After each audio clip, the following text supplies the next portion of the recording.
പരിശുദ്ധ ബലിപീഠത്തിൽ പ്രാവശ്യത്തോടും യാത്രാ ഭക്ഷണത്തോടും കൂടെ പരിശുദ്ധ തത്വത്തിന്റെ അനുഗ്രഹങ്ങൾക്കുമായി ഞങ്ങൾ നിങ്ങളെ പരിമേൽപ്പിക്കുന്ന ഈ സമയത്ത് സമാധാനത്തോടുകൂടെ പോകുവിൻ.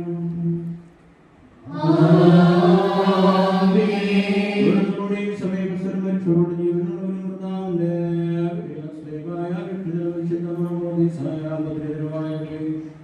ഈ പരിശുദ്ധത്തിൽ നടങ്ങൾ പരിഹരിക്കുകയും നമ്മുടെ കുറ്റങ്ങൾ ക്ഷമിക്കുകയും നിങ്ങളുടെ മരിച്ചവരുടെ ആത്മാക്കളെ നിത്യമായി ശ്വസിപ്പിക്കുകയും ചെയ്യും.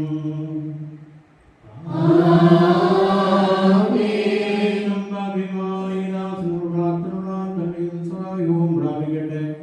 നിങ്ങൾ സന്തോഷിച്ച് ആനന്ദിച്ച സമാധാനത്തോടെ പോകുവിൻ എന്നും ഞങ്ങൾക്ക് വേണ്ടി അപേക്ഷിക്കുകയും ചെയ്യും.